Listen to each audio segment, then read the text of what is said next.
말씀입니다. 구약 성경은 하나님의 아들 예수님 보내줄 거야. 그걸 선지자들이 또 제사장들이 환상과 꿈이나 사건을 통해서 기록한 거예요. 하나님이 예수님 보내주신다는 걸. 그리고 이제 때가 되매 갈라디아서 4장 4절에 보면 때가 되매 이제 예수님이 여인의 후손으로 이제 태어나십니다. 그래서 예수님이 오셔서 직접 사역하신 걸 기록했죠. 공관복음, 마태, 마가, 누가, 그리고 이제 요한복음, 또 사도행전에 성령이 임하고 제자들을 통해서 복음이 확산되고, 그리고 바울을 통해서 수많은 서신서들이 기록되고, 맨 마지막에 예수님이 다시 올 거야, 다시 올 거야, 다시 올 거야 3번이나 말씀하시죠. 요한계시록. 그래서 신구약 모든 말씀이 예수님에 관한 말씀이에요.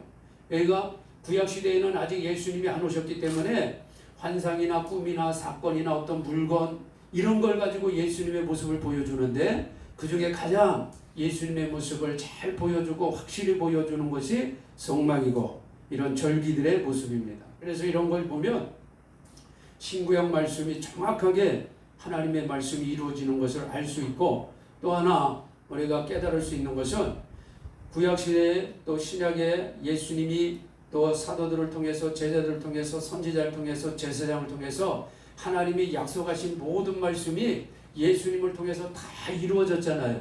다 이루어졌는데 아직 이루어지지 않는 말씀이 한 가지 남았죠.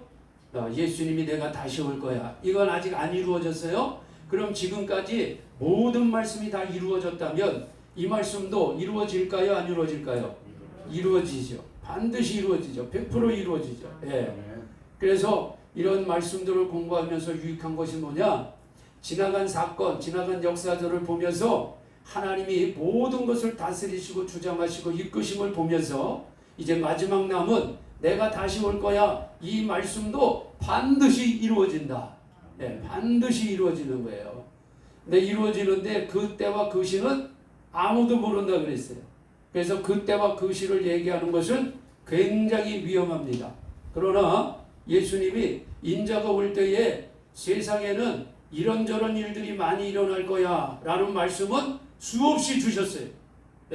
그 말씀들을 우리가 지금 종합해서 보니까 야, 예수님이 오실 때가 가까이 오고 있구나. 그런 것들을 우리가 실제로 느낄 수가 있죠. 언제 오실 줄은 몰라요. 그러나 가까이 오시는 것을 우리가 알 수가 있어요. 그러면 우리가 어떻게 해요? 더 준비하겠죠. 더 준비하겠죠. 예수님이 오실 날이 가까이 오니까, 언제인지 모르지만 가까이 오시니까 더 준비한단 말이에요. 더 준비하고 더 기다리고 더 사모해요. 이런 분들에게는 예수님이 도적같이 임해요? 아니면 도적같이 안 임해요? 도적같이 안 임해요. 질문이 좀 이상하네.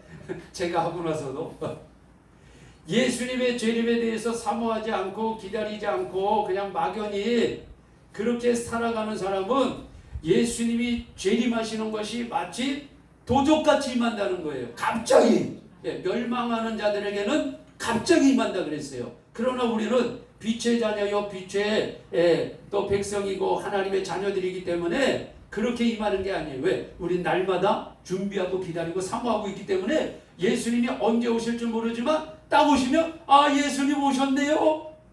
이렇게 맞이하는 거예요. 놀래가지고 갑자기 와, 큰일 났다. 예수님 오셨네. 그러면 이미 끝난 거야, 그건. 더 이상 기회가 없어요. 그런데 예수님이 아이고, 예수님 오셨네 하고 순식간에 들림받고 변화되어서 공중에서 주님 만나는 그런 우리 주영강교회 성도님들 다 되셔야 됩니다. 아멘. 그래서 제가 특별히 7월 8월에 절기에 대해서 다시 한번 우리 성도님들에게 말씀을 나누고 은혜를 지금 받는 거예요. 때가 때인 만큼, 시기가 시기인 만큼 이런 절기를 통해서 다시 한번 준비하자 이 말이에요. 자, 절기라는 것은 히브리어로, 구약 성경은 히브리어로 기록되어 있으니까 제가 히브리어를 좀 소개하는 거예요. 모에드라고 하는 단어를 써요. 모에드. 모에드라고 단어를 쓰는데 이 모에드는 무슨 뜻이냐면은 신성한 약속, 신성한 약속, 아주 거룩한 뭔가 하나님이 약속하는 거예요. 그리고 정해진 시간이 있다. 정해진 시간. 또 때다, 때. 어느 때라는 거예요. 그리고 징조, 사인이라는 거예요. 사인. 이게 모에드라고 하는 이 절기라고 하는 단어 속에 들어가 있는 건데, 이스라엘 백성들이 만든 그 절기가 아니고 여호와의 절기라 그랬어요. 하나님이 정해주신 절기예요. 근데 하나님이 무슨 어떤 일에 대해서 신성한 약속을 하셨을까? 하나님이 어떤 것을 기념하려고 때를 만드셨을까? 이런 사인을 보내셨을까? 라고 생각해 보니까 아하! 하나님이 정하신 약속, 신성한 약속, 정한 시간, 그때 징조가 전부 누구에 관한 말씀이냐? 예수님에 관한 말씀이구나. 예수님. 아, 예수님을 기념하기 위해서 하나님이 정해놓은 시간들이구나. 이렇게 이해하시면 돼요. 절기는 하나님께서 예수님을 기념하기 위해서 정해놓은 시간들이고 약속들이고 징조다. 예수님이 하시는 일에 대해서. 그래서 여호와의 절기를 하나님이 7개를 지키라고 했는데 처음에 보니까 6월절이 나오죠. 6월절. 자, 이 6월절은 하나님이 예수님의 무엇을 기념하라고 6월절을 지키게 하셨을까? 보니까 출애굽기 12장 말씀에 보니까 이스라엘 백성이 애굽에서 노예살이 하다가 이제 자유인이 되어 출애굽하는 그 과정 속에 하나님께서 양을 잡고 양의 피를 문인방과 문설주에 바르고 집안에 들어가 있어라. 애굽 땅에는 장자가 죽는 죽음이 재앙이 내릴 거야. 그래서 이스라엘 백성들이 양을 잡아서 피를 문인방과 문설주에 바르고 다 집안에 들어가 있었고, 애굽 땅에는 그런 일을 하지 않았기 때문에 죽음의 재앙이 내릴 때 이스라엘 사람들이 사는 집에는 죽음의 재앙이 들어가지 못하고 문인방과 문설주에 양의 피를 발랐는데 그 피를 보고 다 넘어갔다 그랬어요. 다 넘어갔다. 근데 애굽 사람의 집은 피를 안 발랐기 때문에 그 죽음의 재앙이 들어가서 장자가 다 죽는 이런 일들이 벌어지게 된 거예요. 그날을 하나님이 뭐라고 정하셨냐? 6월절이라고 정했어요. 6월절. 예. 그래서 이스라엘 백성들은 양을 잡아서 양의 피를 바르고 죽음을 모면했어요. 그런데 고린도전서 5장 7절 말씀에 보니까 그때 죽었던 양이 6월절에 죽었던 양이 바로 예수 그리스도라. 그렇게 알려주고 있는 거예요. 야, 하나님께서 6월절을 통해서 무엇을 기념하게 하셨냐? 아, 하나님의 아들 예수님이 이때 죽었던 어린 양처럼 십자가에 피 흘려 죽으실 것을 미리 기념하게 하셨구나. 미리 약속하신 거구나. 그게 6월절이라고 하는 절기라 이 말이에요. 그래서 6월절에 죽은 양은 십자가에 달리신 예수님이다. 이스라엘 백성들은 양의 피를 직접 발라서 죽음을 모면했고 종살이에서 이제 벗어나서 자유인이 되었지만 이제 우리는 직접 양을 잡을 필요가 없어요. 왜? 예수님이 오셨으니까. 그래서 예수님이 십자가에 피 흘려 죽으셨어요. 나를 살리시려고, 나를 죄에서 건지시려고, 종에서 자유를 주시려고 십자가에 피 흘려 죽으셨어요. 그것을 내가 믿음으로 고백하면 피를 바르는 것과 똑같다. 그러면 죽음의 재앙이 내게도 넘어간다. 이것이 바로 6월절입니다. 그래서 모든 절기의 출발은 6월절이에요. 6월절. 자, 오늘 이 시간 이 자리에 앉아 계신 분들, 또 우리 주영광교회 성도님들, 여러분 이미 다 6월절을 다 믿음으로 경험하셨지요?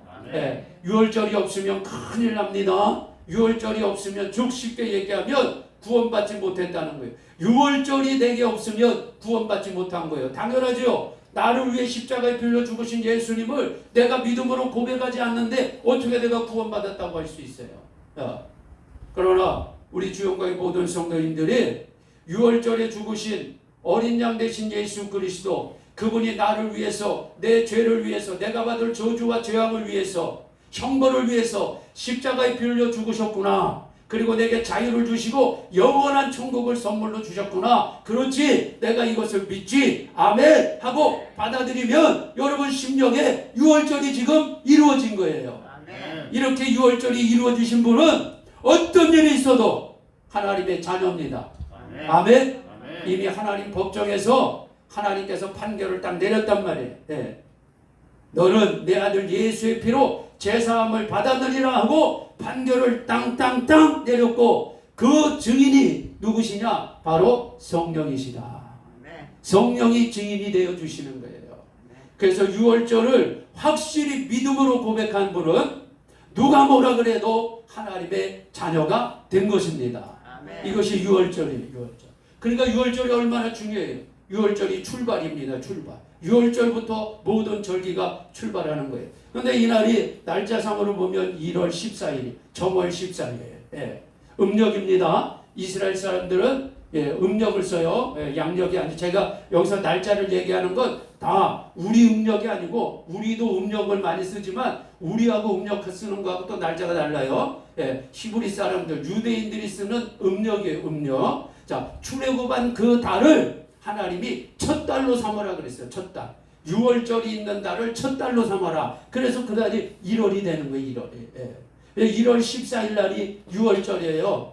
그래서 6월절 음식을 먹고 이제 서서 먹고 허리에 띠를 띠고 지팡이를 잡고 언제든지 하나님이 나가 그러면 나갈 수 있는 자세를 하고 이제 6월절 음식을 먹습니다. 자, 하나님께서 때가 되면 애굽의 곡소리가 나고 이스라엘 사람들이 사는 고센 땅은 평화로워요. 이제 하나님께서 이제 바로의 마음을 움직여서 바로가 너희들 다 나가라! 그렇게 명령합니다. 그래서 이스라엘 백성들이 장정만 60만, 어린아이, 여자, 노인들까지 합하면 적어도 200만, 크게 잡으면 300만까지 돼요. 그 정도 인원이 민족을 이루어서 이제 6월절 이른 아침, 그 다음날 이른 아침 출발을 하는 거예요. 그래서 1월 15일 이른 아침 이제 동틀 때 이스라엘 백성들이 출발을 해요. 자, 그런데 유대인들은 우리하고 하루 계산하는 게 좀 다르다 그랬으니까 저녁부터라 그래. 저녁부터. 자, 그래서 이 15일 14일이 6월절 저녁이에요. 자, 15일 저녁부터 21일까지 무교절을 지키라. 7일 동안 무교절이에요. 무교절에는 누룩 없는 빵을 먹는다 그랬어요. 빳빳한 거, 맛자라 그러거든요. 그 누룩 없는 것과 쓴나물을 7일 동안 먹어요. 7일은 우리 인생 전반을 가리키는 거예요. 누룩이라는 것은 죄를 얘기해요. 부정한 것을 얘기해요. 그래서 우리의 일생이 내가 6월절을 경험했다면, 믿음으로 받아들였다면 우리가 천국 가는 그날까지, 가나안 땅 들어가는 그날까지 거룩한 삶을 살아야 되는 거예요. 정결한 삶을 사는 거예요. 우리의 삶의 누룩을 제거해야 되는 거예요. 아멘? 그리고 쓴나물을 먹으면서 예수님이 나를 위해서, 우리를 위해서 십자가에 빌려 죽으신 그 고통, 예수님의 고난을 기억하고 나도 친히 예수님의 고난 가운데 다시는 애국으로 돌아가지 말자 다짐하고 결단하면서 먹는 것이 쓴나물입니다. 예수님이 6월절 죽으시고 어디에 들어가셨어요? 무덤에 들어가셨지요. 저와 여러분도 날마다 자기를 부인하고 나를 부인하는 게 무덤에 들어가는 거예요. 육신의 정욕, 이생의 자랑, 안목의 정욕, 죄와 또 육신의 가운데 오는 이 모든 것들을 다 죽이고, 부인하는 것은 그것을 죽이는 거거든요. 그런 작업, 이것을 우리는 성화라고 그래요. 성화. 천국 가는 그날까지 이 작업이 계속 이루어지는 거예요. 7일 동안. 이게 바로 무교절이에요. 무교절. 무교절이 15절부터 이제 21일까지 진행이 되는 거예요. 7일 동안. 이렇게. 그런 다음에 이 무교절 다음 날 16일이죠. 16일. 예수님께서 안식 후 첫날 부활하셨죠? 바로 이 16일이 예수님이 부활하신 초실절이에요. 초실절. 자, 그러니까 6월절, 15일부터 무교절, 그 다음에 16일 초실절이에요. 초실절. 초실절. 초실절. 16일. 자, 그래서 이 초실절에는 볼이 이스라엘에서 처음으로 곡식을 베는 게 바로 볼입니다. 볼이. 그래서 볼이 한 단을 요제로 제사장에 가지고 가서 하나님 앞에 드리는데, 첫 이상이 바로 뭐냐? 예수님이 부활이 첫 열매가 되어 주시는 거예요. 첫 열매가 되었다는 것은 계속 열매가 맺는 것을 얘기합니다. 그래서 한 단을 묶었다는 것은 그 단 속에는 누가 들어가 있냐? 바로 유월절을 믿음으로 받아들이고 무교절의 삶을 사는 사람들이 이 한 단에 다 들어가 있는 거예요. 한 단. 예, 한 단이면 막 이래서 이렇게 뭐 여러 곡식 있잖아요. 이게 한 묶음이잖아요. 이 묶음 속에 저와 여러분이 다 들어가 있다 이 말입니다. 이것이 바로 초실절이에요. 초실절. 예수님이 부활하신 날이 초실절입니다. 날짜를 여기 14고 15네. 16, 17. 자, 이렇게 해서 이제 20일까지 와요. 자, 이렇게 해서 예수님이 부활하신 날이 요 16일 새벽에 이스라엘 사람들이 첫 단을 드리는 그때 그 시간에 예수님은 부활하십니다. 자, 이날부터 7번 안식일을 보냅니다. 7번 안식일을 보내요. 자, 안식일까지는 며칠이냐? 안식일까지는 7일이죠. 7일.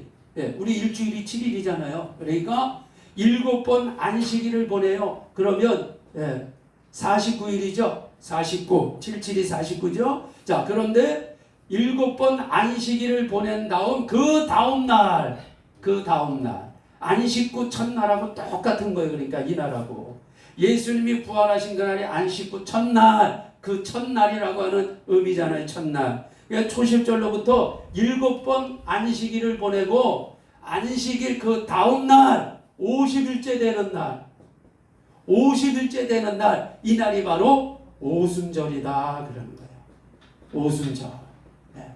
자, 그러니까 초실절로부터 51일 지난 그 날이 바로 오순절인데 이때는 밀을 추수합니다.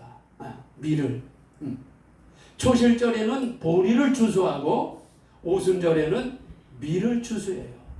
그래서 밀을 추수해서 하나님 앞에 또 드리는 그날이에요.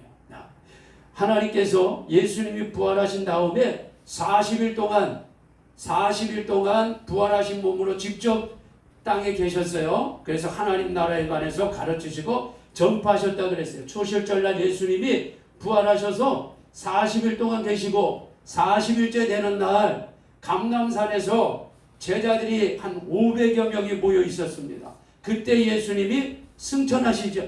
네. 초실절로부터 40일 지난 그 날에 예수님이 하늘로 승천하시면서 뭐라고 말씀하셨어요? 예루살렘을 떠나지 말고 아버지의 약속하신 것을 기다려라. 너희는 몇 날이 못되어 성령으로 세례를 받으리라. 그렇게 말씀하셨죠. 네. 자, 예수님이 그 말씀을 주실 때가 바로 초실절로부터 40일째 되는 날이에요. 그리고 예수님은 하늘로 승천하셨습니다. 제자들은 그 말씀을 듣고 예루살렘을 떠나지 않고 제자들이 모여서 힘써서 기도할 때 열흘 지나면 50일째 되는 날이에요.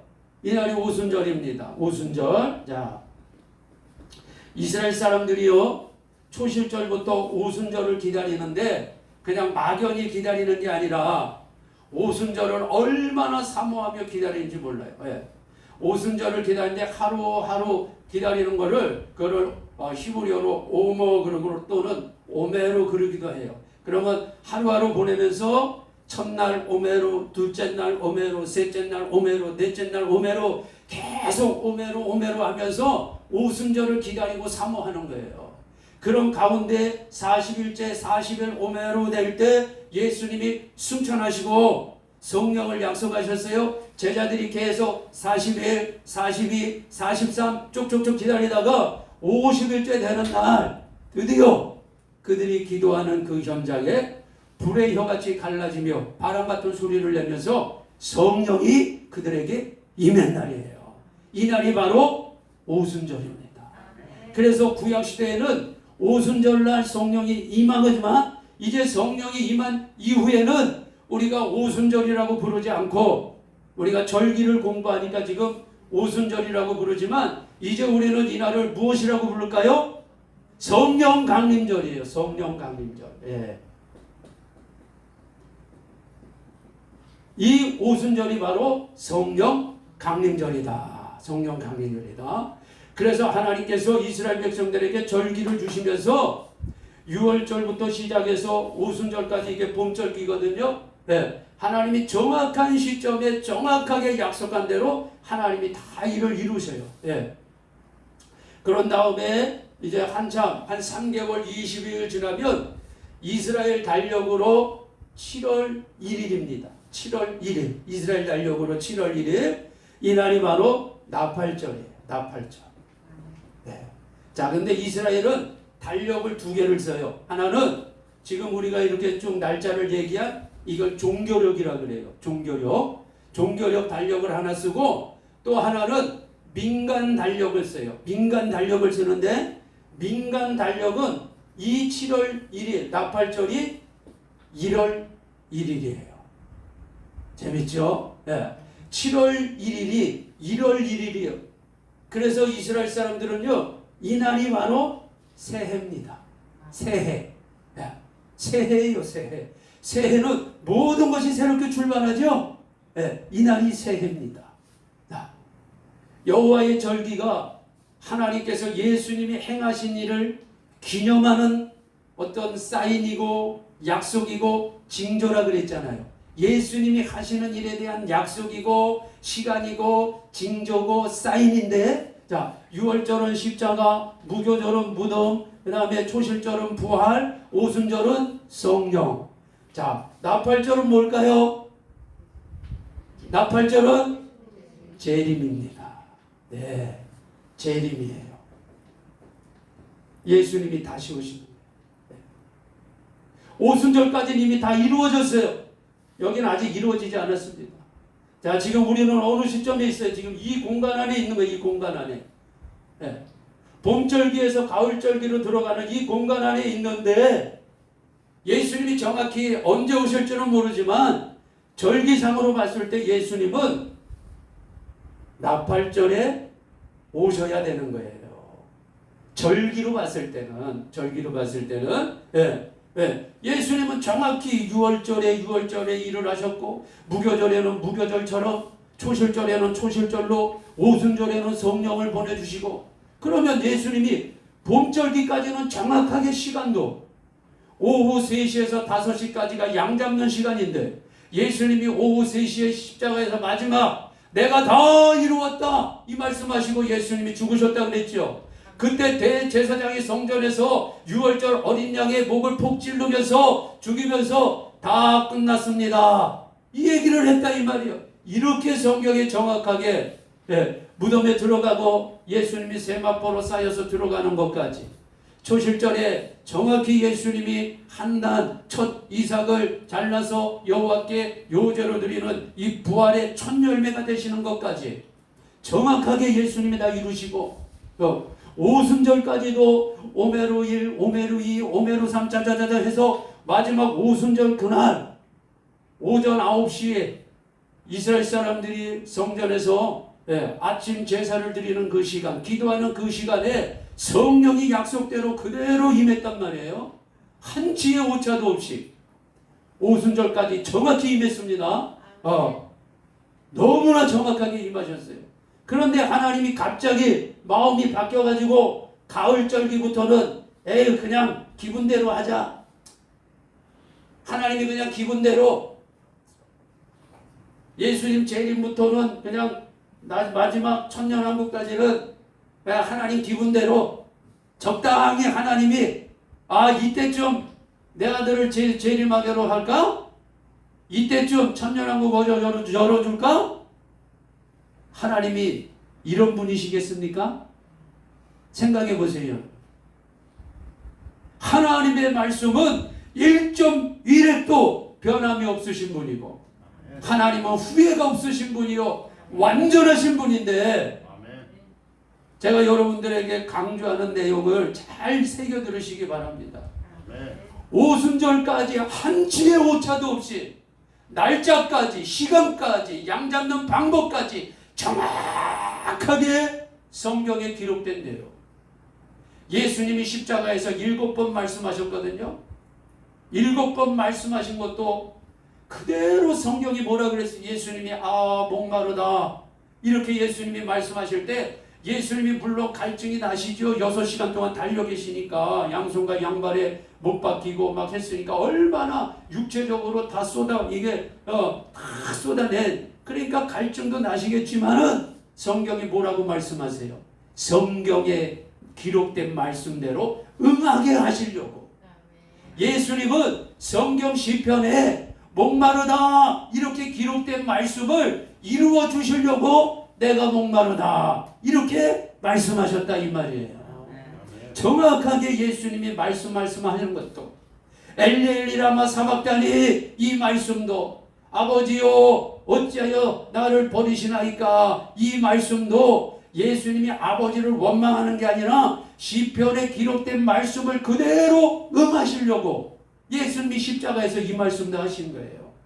이렇게 하나님은 예수님의 모든 하신 말씀을 성경에 기록된 대로 약속된 대로 징표대로 정확히 이루셨는데, 아니 그 하나님이 오순절까지는 정확히 이루시고 이제 나팔절부터는 그냥 기분대로 하자, 감정대로 하자, 그렇게 하나님이 하시겠냐? 아니다 이 말이에요. 우리 하나님은 그런 하나님이 아니에요. 오순절까지 정확히 하나님이 일하셨고 정확히 행하셨다면 가을절기도 정확합니다. 아멘. 제가 그걸 여러분들에게 강조하는 거예요. 가을절기도 정확해요. 나팔절은요, 이스라엘 사람들이 아침부터 하루 종일 나팔을 불어댑니다. 왜? 새해니까 새해. 1월 1일 새해잖아요. 민간적으로. 종교적으로는 7월 1일이에요. 새해가 시작되는 날하고 겹치도록 하나님이 만들었어요. 그리고 나팔절은요, 하루가 아니에요. 이틀이야, 이틀. 이틀이라고 하는 의미도 있어요. 왜냐하면 하루 딱 하면은 사람들이 너무나 어리석고 하니까 이날 예수님이 재림할 것만 기다린다 이 말이에요. 하나님이 이틀을 딱 잡아서, 이틀이라고 하는 의미는 딱 이틀, 그 날짜 둘보다도 그렇게 살지 말라 이 말이에요. 어느 날짜를 딱 정해가지고 그날만 바라보고 그런 것들 하나님이 원하지 않는다는 거예요. 절기상으로 예수님이 재림하실 것이 나팔절을 우리가 믿음으로 지금까지 이렇게 일하셨으니까 하나님이 이날도 당연히 그렇게 일하실 것이라고 하는 믿음을 가지고 나팔절을 기다리고 사모하며 준비하는 것 뿐입니다. 이해되시죠? 네. 자, 이 나팔절, 우리의 재림은요, 예수님이 재림은 다시 오실 때 천사장의 나팔 소리와 함께 오셔요. 마지막 큰 나팔이 불 때 고린도전서 15장 말씀에 보면 우리가 호련히 뭐예요? 변화돼. 호련히 변화돼 가지고 공중에서 주님을 만나요. 마지막 나팔 소리와 함께. 그래서 이 나팔절이 예수님의 재림이라 그렇게 말씀드리는 거예요. 예수님의 재림이다. 자, 그리고 이제 그 다음에 속죄, 열흘 뒤에 7월 10일이에요. 열흘 뒤에 속죄일이 있어요. 속죄일. 그 다음에 7월 15일부터 8일 동안 지켜요. 8일 동안. 이게 초막절입니다. 자, 요 말씀을 이제 계속 이때 나올 때 드릴게요. 자, 오늘은 제가 이 전체를 여러분 다시 한번 이해시키고, 하나님께서 예수님을 기념하기 위해서 이런 절기들을 주셨다. 오순절에 정확히 이때까지는 이미 다 이루어진 것이고 이제 여기부터 가을절기는 앞으로 이루어질 예수님의 기념일이에요. 아직 이루어지지 않았어요. 근데 여기까지 이루어졌다면 나팔절도 반드시 이루어진다. 정확하게 이루어진다.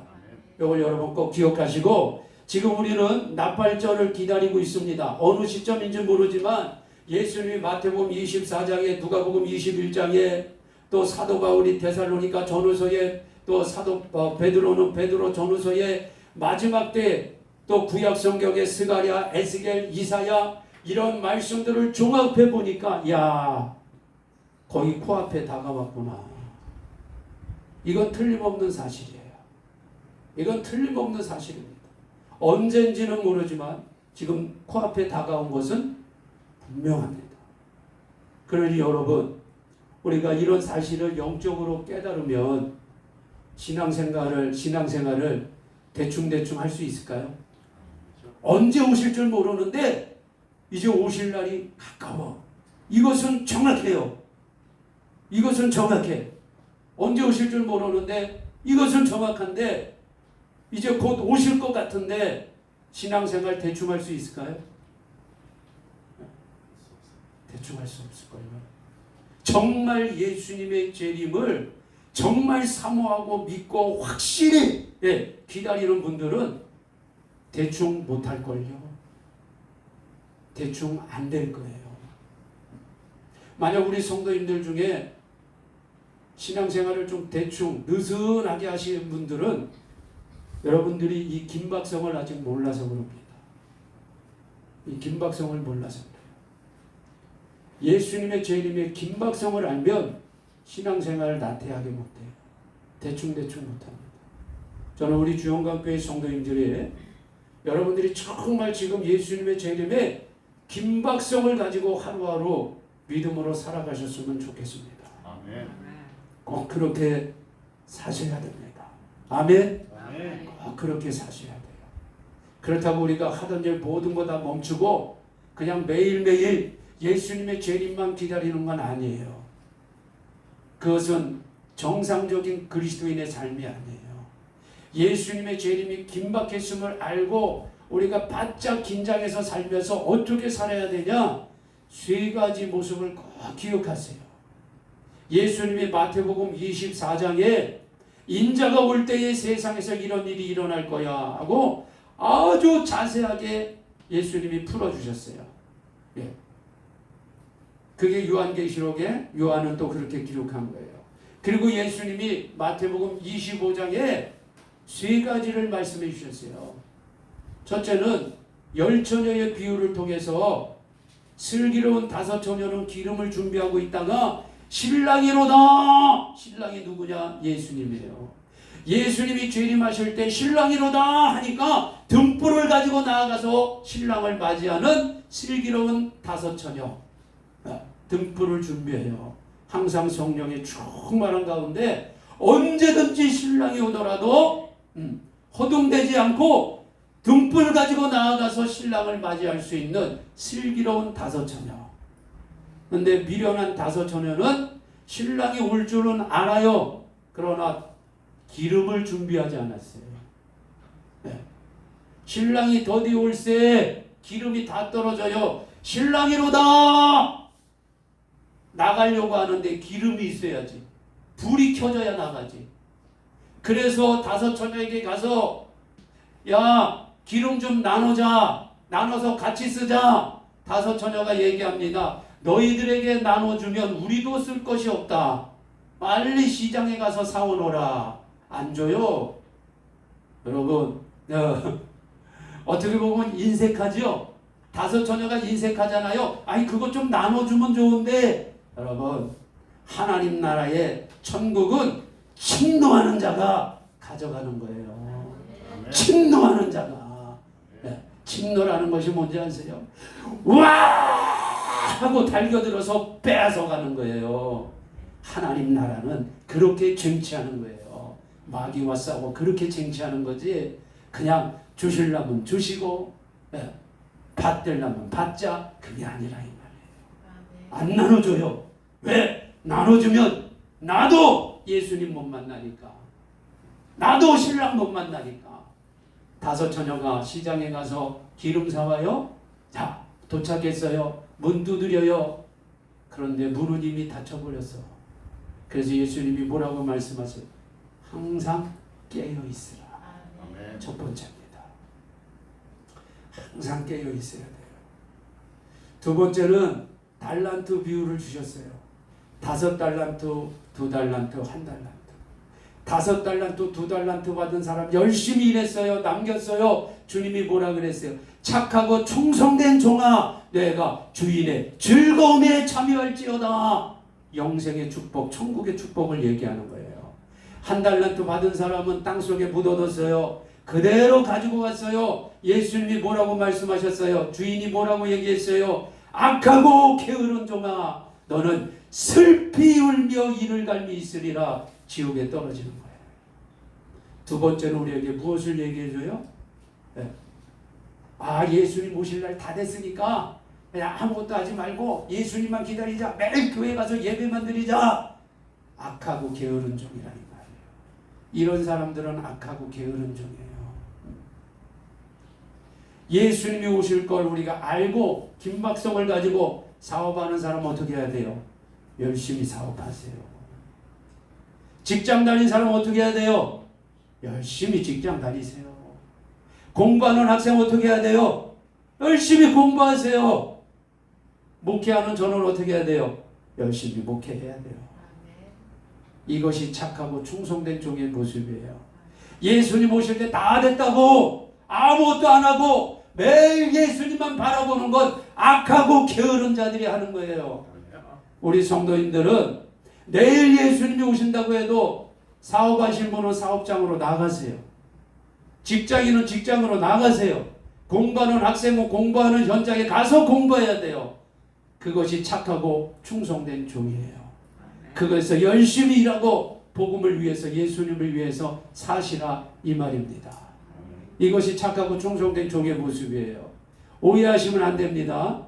제가 예수님이 오실 날이 가까이 왔다고 김박성에 대해서 이 말씀드리며 혹시 우리 성도님들 중에서 악하고 게으른 미련한 자처럼 땅속에 묻어주고 예수님 만나는 사람이 있을까봐 제가 높아심에 말씀드리는 거예요. 네. 예수님이 오시는 것은 분명하고 점점 가까이 다가오는 것 또한 분명하지만 그렇다고 우리가 모든 것 다 포기하고 매일 교회 와가지고 언제 예수님 오시나 그것만 바라보는 미련한 자가 되어서는 안 된다 이 말이에요. 세 번째는 양과 염소의 비유를 말씀해 주셨어요. 양은 오른편에 염소는 왼편에. 오른편에 있는 자들은 가난하고 소외되고 헐벗은 자들을 먹이고 또 입히고 재워줬다 이 말이에요. 임금이 와서 오른편에 있는 양들에게 있는 사람들에게 칭찬합니다. 너희가 나를 그렇게 잘 살펴줬구나. 언제 우리가 임금님을 살펴줬습니까? 우리 그런 적 없는데요. 가난하고 헐벗고 괴로움당하고 소외당한 사람 도와주고 내 형제에게 잘 베풀어 준 것이 곧 나에 대해서 한 것이니라. 그렇게 얘기했어요. 왼편에 염소에 있는 사람들에게는 반대로 얘기했어요. 너희들은 나를 돌아보지 않았다. 나를 거부했다. 내게 먹을 것도 주지 않았다. 내가 추울 때 옷도 주지 않았다. 언제 우리가 그런 죄가 한 적이 있습니까? 우리가 언제 임금님을 그렇게 했습니까? 가난한 사람, 어려운 사람, 힘든 사람을 그렇게 대한 것이 나를 그렇게 대한 것이니라. 그렇게 예수님이 말씀하시고 오른편에 있는 양은 영생으로 천국으로 왼편에 있는 염소의 무리는 영벌로 들어갈지니라. 지옥불에 떨어진다는 거예요. 이게 세 번째 예수님의 재림의 긴박성을 가지고 살아가는 사람들의 세 번째 모습이에요.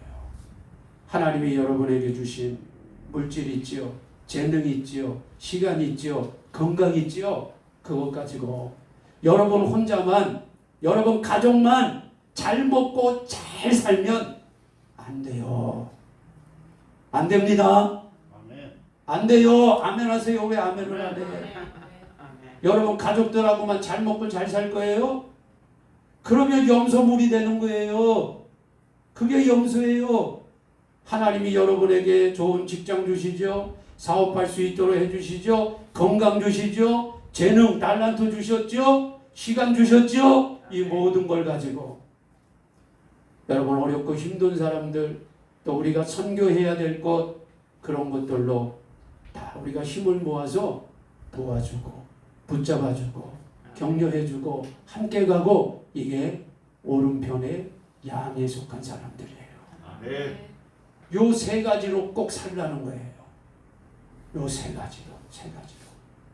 예수님의 재림의 긴박성을 가지고 하루하루를 살아가는 참 믿음의 사람은 항상 깨어 있어야 돼요. 그래서 기도하며 시대를 봐야 돼요. 기도만 하면 안 된다 그랬어요. 요즘 목사님들이 기도만 하니까 시대 돌아가는 걸 몰라요. 그러면 안 돼요. 그러면 소경이 소경을 인도해요. 기도하면서 시대를 봐야 돼요. 두 번째는요, 내게 주어진 일에 충성해야 돼요. 직장이면 직장, 사업이면 사업, 공부하는 학생은 내일 주님이 오신다 그래도 연필 놓지 말고 책 놓지 말고 공부해야 돼요. 이게 착하고 충성된 종이에요. 세 번째는 하나님이 주신 것 가지고 같이 나누고 선교하고 전도하고 영혼 구령하며 구제하는데 기꺼이 내 것을 같이 사용해야 돼요. 요 세 가지를 여러분 꼭 기억하셔야 됩니다. 자, 오늘 절기 말씀하면서 시간이 많이 지났지만은 절기만 알면 뭐 할 거예요? 실제적인 우리가 이 절기 속에 들어가서 내가 어떻게 예수님의 재림을 기다리고 준비하며 살아가는가, 이것도 우리가 깨달아야 되잖아요. 그래서 제가 오늘 마태복음 24장, 25장, 25장에 나오는 이 세 가지를 꼭 우리 성도님들이 알아야 되겠다. 그래서 세 가지를 여러분에게 먼저 말씀드립니다. 자, 오순절까지는 다 이루어졌어요. 나팔절부터도 이루어집니다. 반드시 이루어집니다. 예수님이 마지막 성경 요한계시록 22장에 3번이나 말씀하셨어요. 3번. 유태인의 이 문법에 구조가 있는데 중요한 것은 반복합니다. 이게 유대인들의 문법의 구조예요.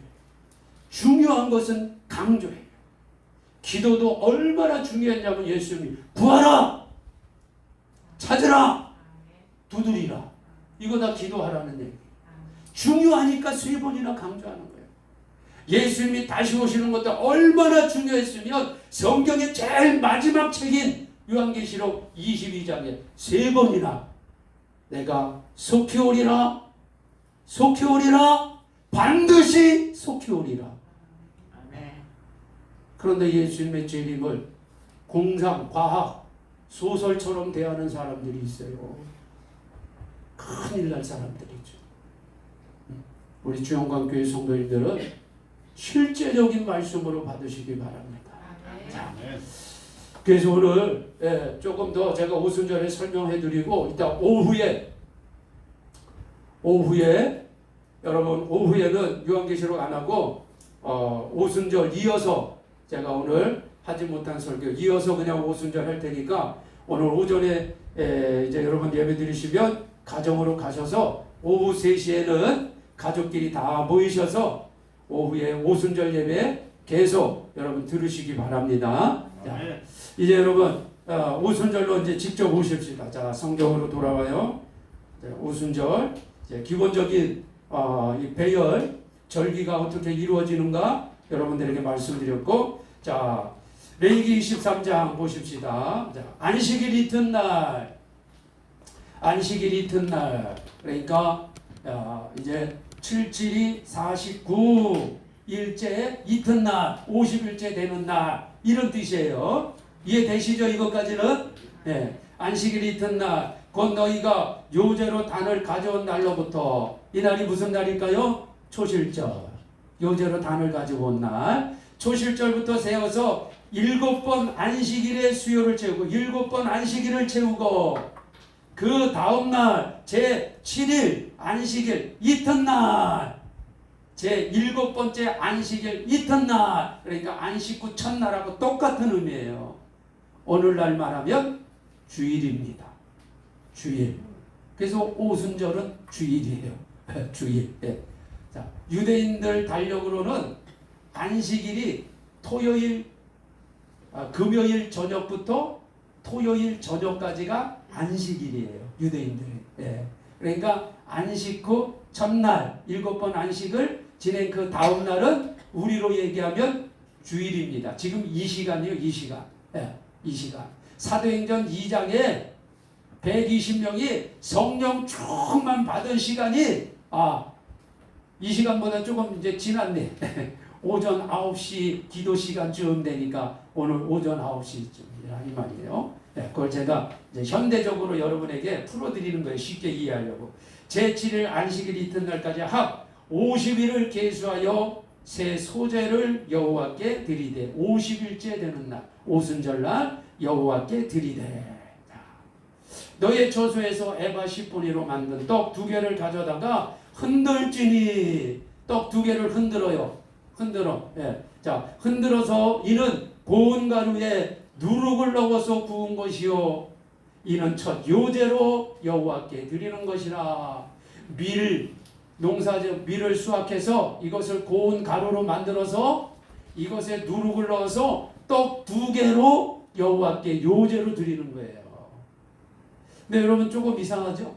아니 목사님 6월절부터 그렇게 누룩을 없애라. 예. 집안에 누룩이 어디 있나 찾아보고 누룩이 있으면 안 되니까 누룩을 다 치워라.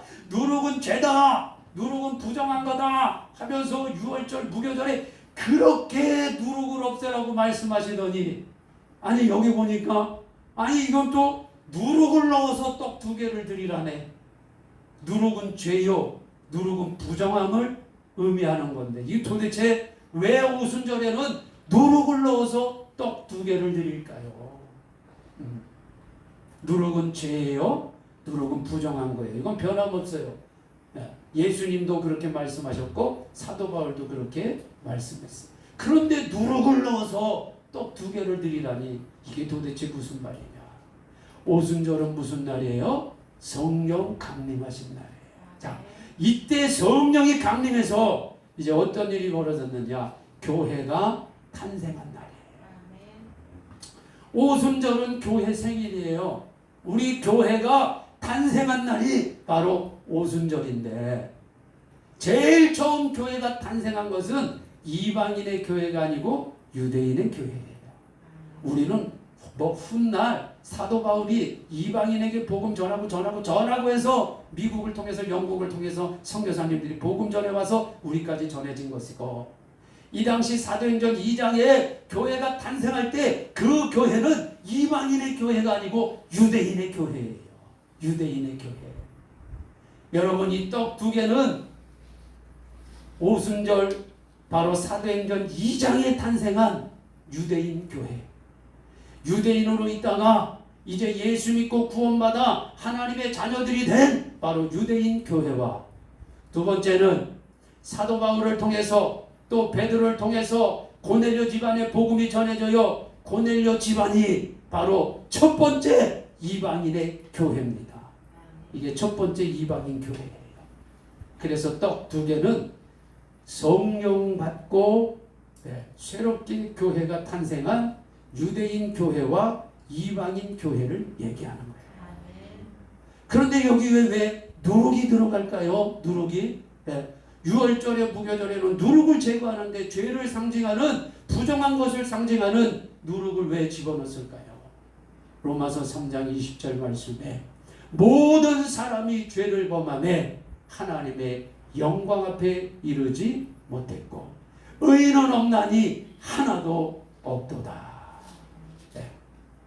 바로 예수님의 피로 말미암아 죄사함 받지 않으면 그 누구도 구원받을 수 없는 하나님 자녀 교회가 못 된다는 사실을 누룩을 집어넣어서 하나님이 말씀하시는 거예요.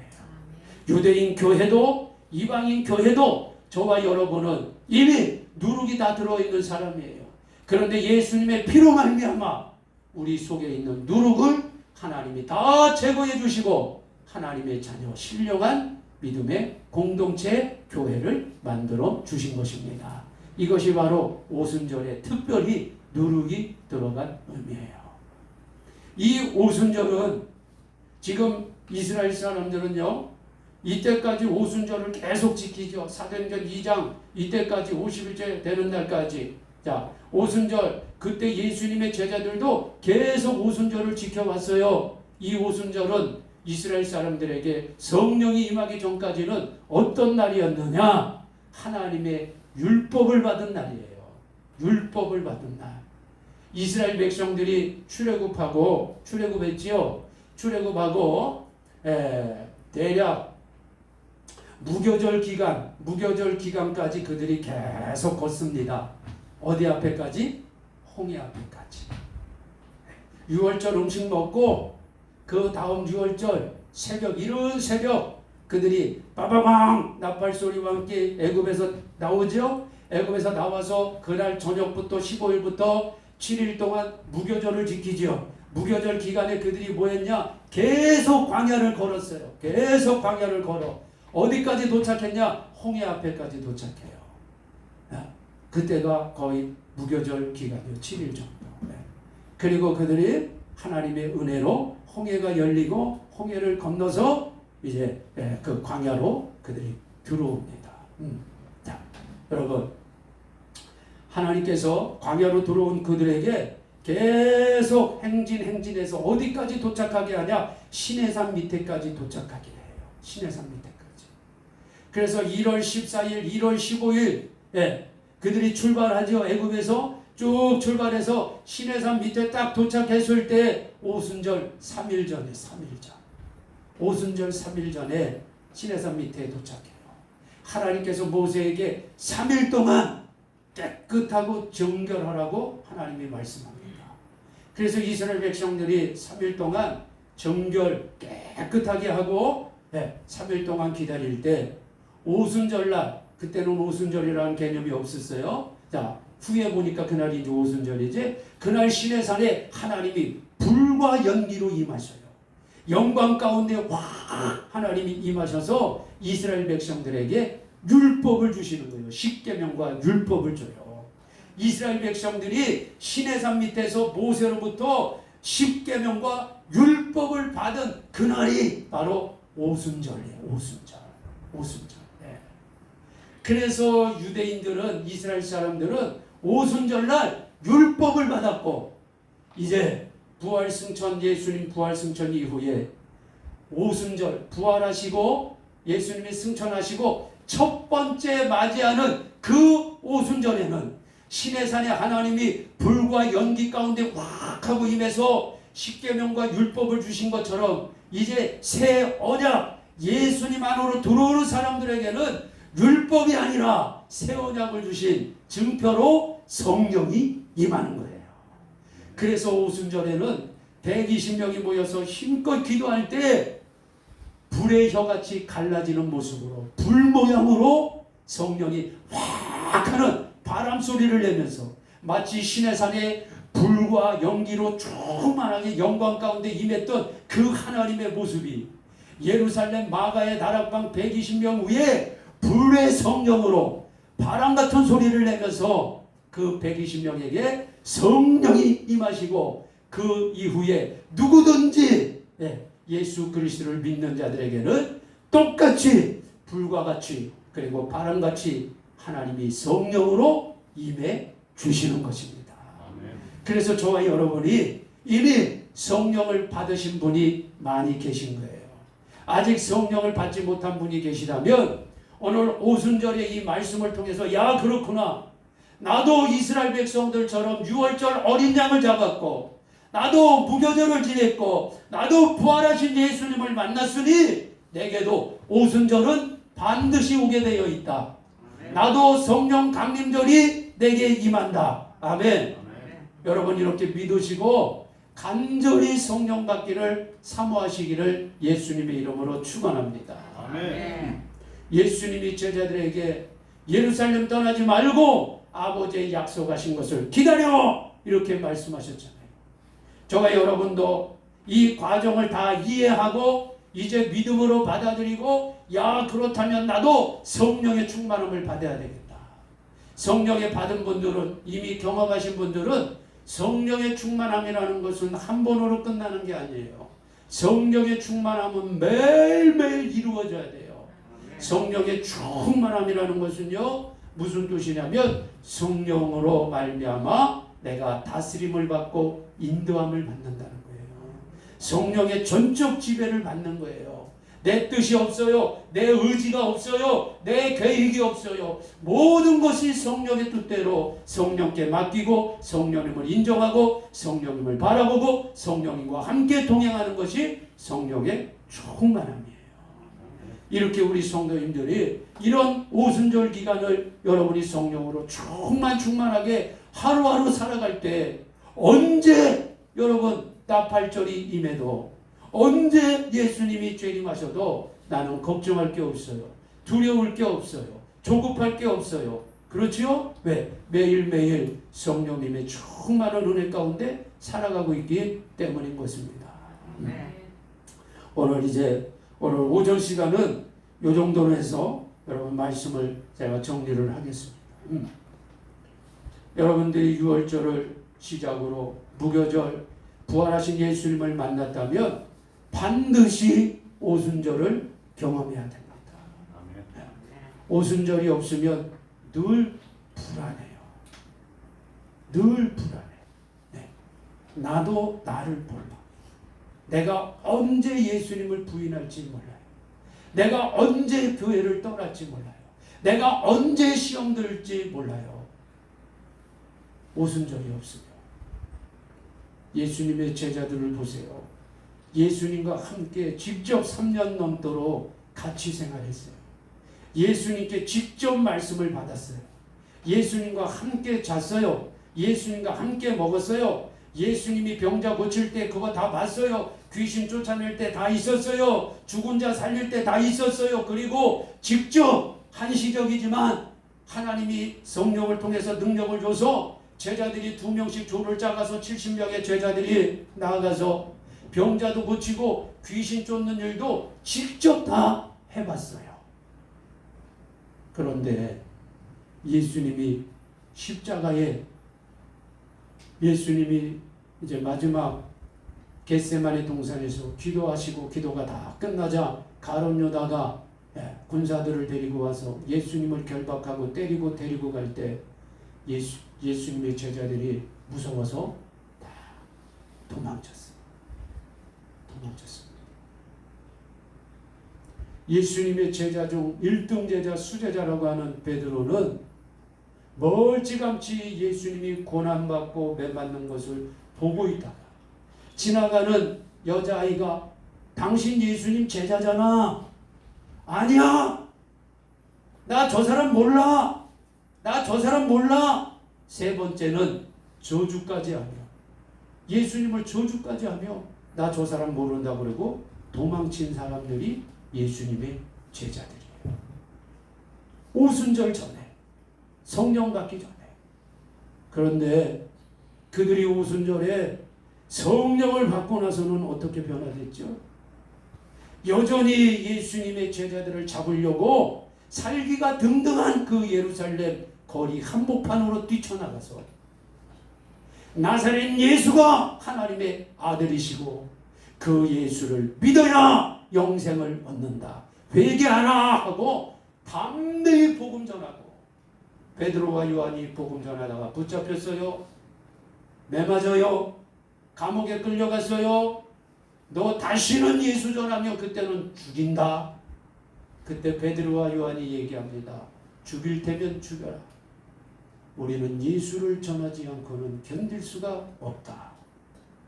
내가 하나님 앞에서 너희 말 듣는 것이 옳은가? 하나님 말씀 듣는 것이 옳은가? 판단하라. 우리는 예수를 전한다. 때릴 테면 때려라. 감옥에 넣을 테면 감옥에 넣어라. 그리고 결국 그들은 다 각자 흩어져서 순교의 길을 다 걸어갔습니다. 놀랍지요, 여러분? 예수님을 그렇게 3년 넘도록 같이 따라다니고 수많은 것을 경험했는데도 십자가 죽음 앞에서 다 무서워서 도망갔던 제자들이 어쩐 일인지 순교의 길을 가고 담대한 믿음으로 예수를 전했어요. 그 과정에 뭐가 있었어요?